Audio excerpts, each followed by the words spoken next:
Nagaan Waaqayyo Abbaa isiniif haa ta'u. Dhaggeeffattoota koo akkam jirtu naguma. Har'a ergaa waldoota torbanii biyya Eeshiyaa kan jiru keessaatii waldaa sadaffaa waldaa Pergaamoon ilaalla. Egaa Pergaamoon jechi jedhu hiika jechootaarraa gaafa kaanu Pergaamoon jechuun gaa'elaan walitti hidhamu jechuudha. Yookaan immoo tied through marriage gaa'elaan walitti hidhamu jecha jedhu qaba. Pergaamoon jechuun kaaba Eeshiyaa xiqqootti argamti yookaan immoo Turkii ishee jettutti argamti. Magaalittiin kun maaliin beekamti yoo jettan? Magaalittiin iddoo teessoo mootii Roomaatii. Manni barumsaa gaariin achi jira. Iddoon tiyaatira agarsiisan jira. Daldalli ho'aan achi jira. Magaalaa barbaachiftuudha. Mana kitaabaa kitaabota garaa 200,000 qabutu keessa jira jedhu yeroo sana. Gaamoon. Waldaan Pergaamoon maaltummoo ishee qora? Waldaa Pergaamoon maaltummoo ishee qoraa yoo jettan? Maaliin immoo qoramtii? Waldattii yoo jettan tokkoffaa waaqa tolfamaa hedduutu marfamtee jirti. Waaqa tolfamaa keessumaatii waaqa aduu kan jedhamu achi jira. Egaa Pergaamoon keessa guutummaatti waaqa tolfamaa baay'ina qabu waldaa Eeshiyaa kana keessaatii achi jira. Efesoon caalaa, Yaatiraa caalaa, Filaadelfiyaa caalaa, Loodoqiyaa caalaa, Sardees caalaa waldaa waaqa tolfamaa guutee jiru waldaa kanadha. Pergaamoon keessa waaqota tolfamaa akkamitu jira? Mee ilaalla. Arfan tokko warra meejarii ta'an kan immoo warra gurguddaa ta'an ilaalla. Tokkoffaan waaqa bofa kan jedhamu jira. Skeletus jedhamti afaan Ingiliffaan. Waaqi bofaa kun mallattoo bofaa kan qabudha. Mallattoo bofaa kan qabutu achi jira. Waldattii kana keessaa akkam godhu seetanii dukkana keessa gara galma waaqeffannaa waaqa bofaa kanatti nama ol naqaniitu namoota dhukkubsatan, namoota rakkoo adda addaa qaban kana fuudhanii mana keessa ol naqanii dukkana keessa bofa summii hin qabne jedhamu sana namarra deebisu. Bofi sun nama tuqee darba. Bofti kun waan nama tuqee darbuu fi namni hin fayya jedhu yeroo sana. Baay'ee isin dhiba. Takkaamayyuu bofti fayyisee hin beeku. Seera uumama boqonnaa 3 irratti kan nama dogoggorse kan seexanni keessa goree dhufe bofadha. Bofti mallattoo diinummaati malee mallattoo fayyinaa ta'e hin beeku. Biyya kana keessatti daaretti waaqa bofaa jedhanii waaqa fayyinaa jedhu bofaa. Bofatu nama fayyisa jedhanii amanu turan Pergaamoon keessatti. Kanaafidha armaan WHO yoo ergitanii armaan WHO World Health Organization amma mallattoo bofaa qaba. Waaqa bofaa. Bofti nama fayyisa kan jedhu waldaa Pergaamoon kanarraa dhufe jechuudha. Duriinsa asirraa dhufte. Waaqi lammaffaan Pergaamoon keessa jiru Zi'oos kan jedhamudha. Waaqni Zi'oos kun waaqa warra Giriikidha. Siidaan isaa asii ol meetira 300 ol ka'ee kan ijaaramedha magaalattii keessatti. Maqaan waaqa warra Liistraallee waaqa Zi'oos jedhama. Yoo ilaaltanii hojii argamootaa boqonnaa 19 keessa yoo ilaaltan 18 keessa Zi'oos kan jedhamu kuni waaqa warra Liistraatillee. Giriikonni baay'een isaanii Zi'oos sagadu waaqni isaanii Zi'oosidha. Zi'oos kun galmi guddaan Pergaamoon keessa jira. Markabni isaaniillee Zi'oos kan jedhamu of keessaa qaba. Mallattoo Zi'oos kana qaba. Waaqni tolfamaa beekamaadha Zi'oos kun biyya Giriikitti jechuudha. Kanaaf Pergaamoon keessa siida isaatu ijaaramee jira waaqni kun. Waaqa sadaffaa. Waaqa sadaffaan Pergaamoon keessa jiru maali yoo jettanii mooticha Qeesaartu akka waaqaatti sagadama. Mootitu sagadama. Mooticha ajjeesuufis jiraachisuufis hin danda'a jedhanii waan amananii fi maal jedhu seetanii aboo billaa qabaa jedhu. Aboo billaa. Aboo billaa qaba. Aboo billaa jechuun an barbaade ajjeesuu, an barbaade jiraachisuu danda'a mootiin sun. Mootii aboo billaa qabu jedhamutu Qeesaar kanatu sagadama jechuudha. Kanaafi gooftaan Yesuus ergaa isaa gaafa gaafa warra Pheergaamooniif ergu akkas jedha. Ergaa gaafa warra Pheergaamooniif ergu gooftaani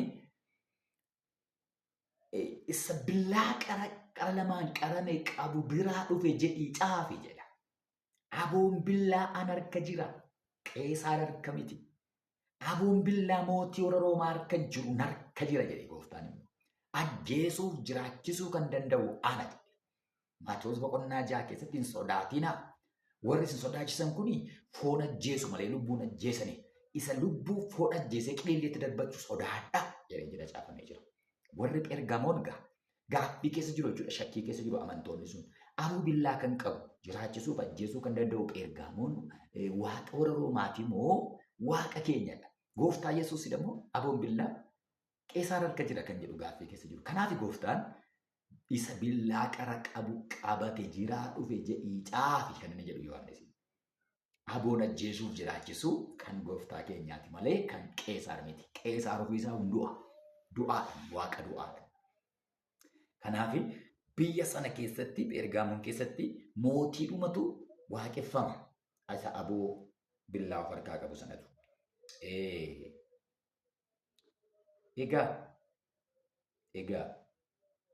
waldaan Pheergaamoon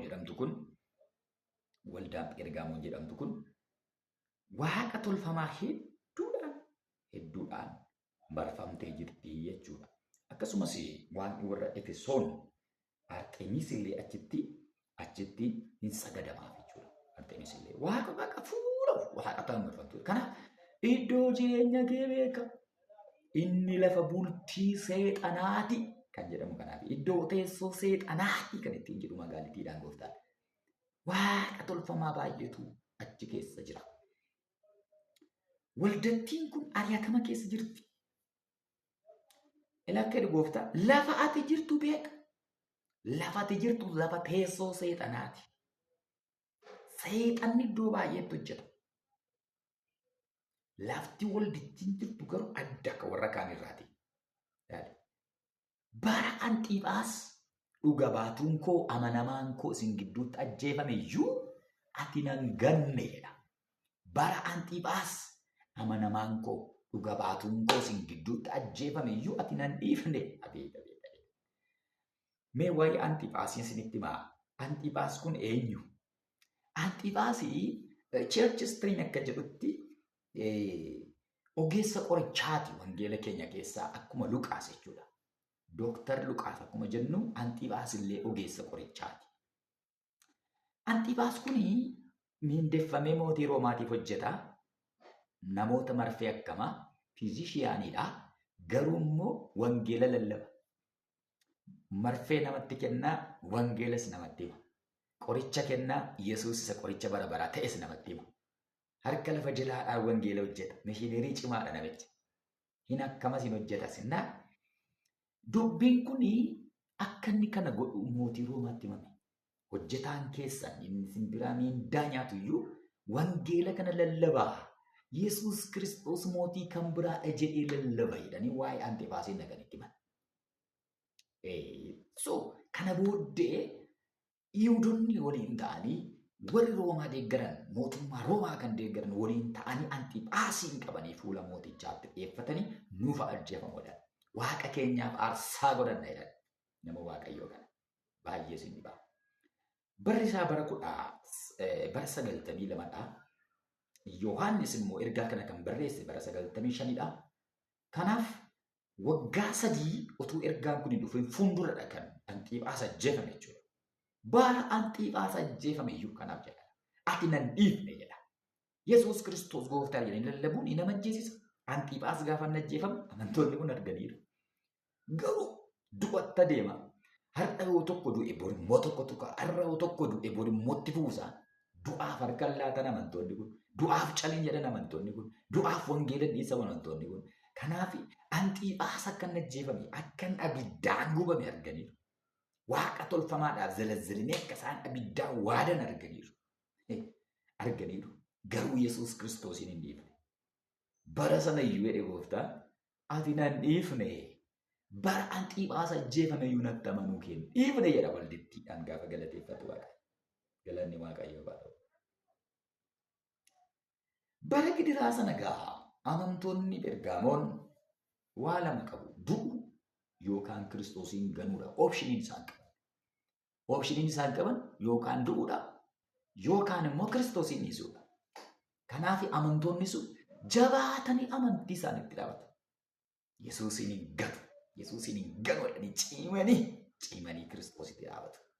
Galanni Waaqayyoo haa ta'u. Egaa waldittiin akkuma cimina guddaa qabdu hanqina qabdi. Hanqinni waldittii immoo maali egaa? Komii gooftaan waldittii irratti dhiyeesse immoo maali? Komii ishee immoo sirriitti hima. Akkas jedha egaa komii ishee gooftaan waan ishee komate waldittiidha. Namoota barsiisa Baala'aamitti qabamanii jiraatan qabdaa. Namoota barsiisa Baala'aamitti qabamanii jiran immoo of gidduudhaa qabdaa.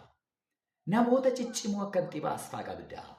Namoota lallaafaa warra Baala'aam duukaa bu'anis immoo qabda jedha. Baala'aam eenyu? Baala'aam seera lakkoofsaa boqonnaa 23 irraa arganna. Seera lakkoofsaa boqonnaa 23 irratti sabni Israa'el Gibxii dhufanii biyya mooticha Baaraa keessa darbaa yeroo jiran yookaan immoo warra Amoon kana keessa darbaa yeroo jiranii mootichi Baaraa kuni Baala'aamiin waammate akkee sabni guddaan tokko Gibxii ba'ee dhufaa jira. Saba sana Waaqayyootu fide. Sabni sun saba jabaadha. Sabni sun saba salphaa miti. Akka isaan warra Gibxii godhan argineerra. Mootii Baashaan akka isaan godhan argineerra. Kanaaf saba kana ani humna kootiin hin danda'u. Saba kana waa naa godhu naa abaari jedhee. Saba kana naa abaari jedhee.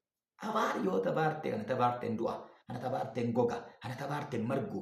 Naa abaari jedhee. Baala'aam abaaraadha. Xonqaayiidha. Birrii fudhatee nama abaara. Abaaree nama ajjeessa, abaaree nama raatessa, abaaree nama macheessa yookaan immoo abaaree maraatuu nama godha. Abaartonni xonqolaan toshi digimtiin irraa sanyii warra Baala'aamidha jechuudha. Birrii fudhatanii namatti daggamuun, birrii fudhatanii namatti hojjechuun, birrii fudhatanii nama maraachuun, birrii fudhatanii nama ajjeesuun barsiisa Baala'aam irraa isa dhufedha. Baala'aamtu barsiise kana. Baala'aam xonqaayii birrii fudhatee namatti daggamudha. Abaaruudhaan beekamadha. Lammaffaa saba sana gaafa nabaaru Waaqayyo halkan dhaqee yaa Baala'aam sabni kun eebbifamaadha hin abaariin jedhee. Saba eebbifamaan abaartu jedhe Waaqayyo. Saba eebbifamaa abaarsi hin danda'u sarara. Waaqayyo si eebbisee jennaan xonqaayii deegimtii toshii. Sitti toshaa yoo bulee baala nyaachaa yoo bulee hin danda'u. Sababiin isaa nurratti hin caafamne kaa. Abaaree si'a sadii si'a afur gaafa dadhabu Baala'aam eebbisuutti gahe akka jedhe. Hoonni Israa'el irratti hin himamne. Toshii Yihudaa irratti hin dubbatamu. Hin caafamne. Kanaaf sabni kun saba eebbifamaadha. Argitee? Nurratti kan hin caafamne nurratti hin ta'u. Sirratti kan hin barreeffamne sirratti ta'uu hin danda'u. Sirratti kan hin caafamne sirratti hin hojjetu. Galanni Waaqayyo. Kan biraan waldaa Phergaamoon keessa maaltu jira jettan utuun kanatti hin darbeen waa'ee Baala'aamitti isinii deebi'ee Baala'aam abaaree dadhabee daggamee dadhabee saba sana Waaqayyoo gaafa eebbisu tooftaa geeddare. Tooftaanni geeddare immoo isinitti ni magaa. Gaafa abaarsi ta'uu didu Israa'el irratti amma immoo warra miidiyaan bira dhaqeetu durboota mimmiidhagoo fiffileetu miidiyaamii akka gootanii jedhe. Sabni kun abaarsisan danda'u. Saba kana abaaree gorsuu hin dadhabe. Amma saba kana naa goyyomsaa jedhe. Akka gootanii jedhee durba babbareedduu kana fileetu dhaqaatii dargaggeessa Israa'el tokko qabadha jedhe. Isaanitti heerumaa jedhe. Isaanii wajjin ejjaa jedhe. Isaanii wajjin xuraa jedhe. Waaqni isaanii waaqa qulqulluudha. Gaafa sanittiin xurooftu kana isee rukuta ofiinuu duutee dhumti. Dhaqaa goyyomsaa jedhe ergaa. Baala'aam xuraa'ummaa waldaatti gashaa. Ejja waldaatti gashaa. Fuudha wal makaa waldaatti kan gashuu Baala'aam. Argitee egaa. Amma abaaree dadhabee karaa bakkee darbatee dadhabee keessaan dhufe jechuudha. Gowwomsaadhaan dhufe egaa. Durbooti mimmiidhagoo warri miidiyaan kun dhufanii saba Israa'el fuuldura gaafa dhaabatan sabni Israa'el dargaggeessi ajaje. gara warra miidiyaan tokkoon naqee qabatee inni kaan hin fuudha, inni kaan itti ejja, inni kaan hin fuudha. Guyyaa tokkotti aarii Waaqayyoo sababa kanaatiif nama 23,000 ajjeesa. Nama 23,000 abaaree dadhabee gowwoomsaadhaan saba sana kuffisee Bala'aam. As keessa ammas hojii ergamootaa kana mul'ata Yohaannis kana keessa ammas gaafa dhaqxan waldaa ergaamoniin kan mudate kanadha. Barsiisa Bala'aam kan geggeessan kan hordofan qabda jedhaan. Barsiifni Bala'aam kunoo sammanis itti miidhaga. Tokko abaaruudha, qoricha namatti gochuudha. Lammaffaa immoo barsiifni Bala'aam ejjadha. Gowwoomsaa waldaatti gashe jechuudha. Seexanni si ajjeese hi'ee ajjeechaadhaan gaafa dadhabu internaalii dhufa, keessaan dhufa, gara gowwoomsaadhaan dhufa. Dassiidii godha dhufee. Amma gaa ejja waldaatti gashe. Waldaan Phergaamoon utuma waaqeffattuu ejjuu jalqabde jechuudha. Faarfattoonni isaanii, amantoonni isaanii ejjatti gaara. Warra kaleessa billaa jala dhaabatan sun, warra yeroo Antiiphaas namni Waaqayyoo ajjeefamu sun mormanii dhaabatan sun amma garuu barsiisa Bala'aamiin gowwoomfaman. Barsiisa Bala'aamiin kufuu jalqaban. Barsiisa Bala'aamtu waldaa galee qaama. Waldattiin ejja keessa buute, waldattiin rakkina keessa buute, waldattiin xuraa'ummaa keessa buute. Isa kana sirratti argeera goofta. Lammaffaa barsiisa Niqoolewoota of gidduudhaa qabdha. Efesoon irratti isinitti himera. Niqoolaan hojii ergamootaa boqonnaa 6 irratti gargaartota 7 keessaa isa tokko ture. Niqoolaan kuni daaqonii ta'eetuma jiruutii orma keessaa waan dhufeef, waaqa ormaa waaqeffachaa waan dhufeef rakkina hin qabu. Waaqa tolfamaa waaqeffachaa tajaajiluun no problem. Takkaa fayyineerra, birmadummaa arganneerra, amantiidhaan fayyineerra jechuu jalqabe Niqoolaan. Takkaa fayyineerra, foon keenya rakkoon qabu yoo cubbuu goodesi. Afurri keenya nagaadha, lubbuun keenya mootummaa waaqaatti galti kan jedhu kun barsiisa Niqoolaati. Niqoolaan kun barsiifni isaa dhufee waldatti galee waldaa Phergaamoon. Kanaaf akka barbaade yoo ejjanis of jajjabeessu jechuudha. Lubbuun keenya fayyeera, no problem. Takkaa fayyineerra, baqaa Kiristoos birmaduu nu baaseera, han barbaanne yoo hojjenne rakkina maal qabaree jechuu jalqaban waldaan Phergaamoon. Barsiisni Niqoolawwataa baay'ee fokkisaadha. Barsiisa yeroo ammaa kana ayyaanaan fayyineedha jechuudha. Yeroo har'aa kana ayyaanaan fayyineerra, mirga abbaa teenyeerra, cubbuun hin jiru, Kiristoos cubbuu fanniseera, no problem, rakkoon tokko hin jiru jechaa jira dhaloonni nama. Waan tokko rakkoon hin jiru jechaa jira immoo. An barbaade nama ajjeeses rakkoon hin jiru, ejjees rakkoon hin jiru, hatee rakkoon hin jiru, saamee rakkoon hin jiru, nama jibbee rakkoon hin jiru, tajaajiluu danda'a, hojjechuu danda'a.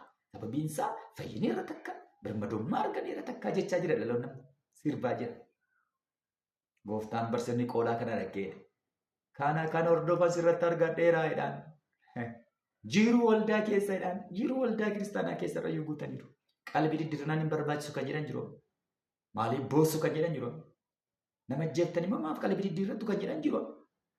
Kanaaf faarfannaan qalbii diddiirrannaan jiru. Kadhannaan qalbii diddiirrannaan jiru. Namoonni qalbii diddiirrachuun barbaadanii, ani cubbamaadha jechuun barbaadanii, natu balleessi jechuun danda'anii. Kanaaf ubeema inuma ceeta bakka inuma nyaatta inuma dhaaltaadhaan malallabemma inuma ceena bakka inuma nyaanna inuma dhaalla sababiin isaa ayyaanaan fayyineeka. Barsiisa Niqoolaati kun obboleessa koo dogoggoree gooftaan kana gaarii hojjette hin jenne sirratti argadhe yakka kana jedhama deebi'i jedhama. Kanaaf barsiisa Niqoolaallee waldaa Phergaamooniin galee waldatti baay'ee marakkisaa ture jechuudha yeroo sana. Seexanni irra immoo maal godhaa jira? Amala biyya lafaa waldaatti galchaa jira. Har'as amalli biyya lafaa keessa jiru waldaa jira. Jibbeessa jira waldaa. Hanneessa jira waldaa. Ejjeessa jira waldaa. Abaayii masakkaruun waldaa. Daarii dhiibuun waldaa. Nama rabsuun waldaa. Nama ajjeesse dhufe waldaa. Hattuu waldaa madhokata hundumtu. Hundumtu waan barbaade godhe waldaa madhokata. Sanbata waldaa mafaarfata hundumtu. Sirbitu waldaa. Hundumtu waldaatti nama. Amalli biyya lafaa waldaa guute har'ayyuu akkuma bara Phergaamoon sana. Akkuma waldatti attarammase sana har'a waldaa kan jeeqaa jiru amala biyya lafaati. Akka jirutti guuramee dhufe waldaa galee taa'e. Wanti bakkee jiru waan waldaa keessa hin jireen jiru sababoo. Mee ilaalaa isin jiru. Waan diida jiru waan waldaa keessa hin jireen jiru har'a. Amalli seexanaa diida jiru amalli waldaa keessaa dhibe hin jiru. Yallee daarektii hojjetaa jira seetan waldaa keessatti. Daarektii bakka seene. Nu haa gargaaru Waaqayyo. Waamichi qalbii diddiirannaa waldatti kanaaf godhame maanni gaa? Yaada garaa kee geeddaradhu jedhe Gooftaan. Deebi'i jedhe. Yoo deebi'uu baatte garuu sittan dhufa jedhe. Laalaqa. Waldattiidhaan Gooftaan deebi'u. Yoo deebi'uu baatte garuu sittan dhufa. Gooftaan murtoo fudhatee dhufa jedhe. Si adabuun dhufa jechaa jira malee siin dhufa jechaa jira miti. Sittan dhufaaf siin dhufaan tokko miti. Sittan dhufa. Sittan dhufa jedhe waldaa Efesoonis. Warra kanaanis sittan dhufa yoo deebi'uu baatteedhaan jira. Nu haa gargaaru Waaqayyo Gooftaan. Jara sana immoo jedhe. Warra sana immoo warra barsiisa Baala'aam sana immoo warra Niqoolaataa sana immoo jedhe. Billaa afaan koo keessaa ba'uun nan ajjeesa. Nan lola. Billaan afaan isaa keessaa ba'u sagaleedha. Qaana'u. Kanaaf billaa afaan kootiin isaa lola. Badhaasa warra mo'anii gaa. Nama mo'uuf jedha gadee deemu. Qalbii diddiirradhaa jedhee. Yakka namatti agarsiisee ka'ee. Edda yakka keerraa deebite immoo kana badhaafamta isin jedhe mos jala qaba Gooftaan. Maqaan isaa eebbifamu. Kun okkee dhagaa. Badhaasa warra mo'anii jedhama immoo. Badhaasi warri mo'anii yoo moote immoo dhagaa. Yoo amma dhumaatti dhaabatte kan Xiiphaas faayidaa. Yoo akkasitti jiraatte immoo maannaa dhokataa siifan kenna. Maannaa dhokataa. Maannaa namni agarre siifan kenna. Maannaan seera ba'uu boqonnaa 16 keessatti nyaata Israa'eloonni lafa onaatti nyaatanidha. Nyaata ergamootaati jedhama. Daawit abbaan faarsaa yeroo faarfatu nyaata ergamootaa namootaaf laatti jedha. Ergamoonni isa waaqarraa nyaatan namni lafarratti nyaate jedha. Maannaa dhokataan sii kenna jedha. Nyaata bara baraan sii kenna jedha. Nyaata waaqarraan sii kenna jedha. Maannaa waaqarraa siifan kenna jedha waldittiidhaan galanni isaaf haa ta'u. Lammaffaa jedhe dhagaa calaqqisaan sii kenna jedha. Yookaan immoo afaan Amaariffaa dhagaa adii jedha. Nacci dingaay. Dhagaa adii hankeenya dhagaa calaqqisaan sii kenna jedha. Dhagaa calaqqisaan maanni bara kakuu moofaa keessa dhagaa calaqqisaanii nama ayyaana guddaa irratti affeerameef kennama.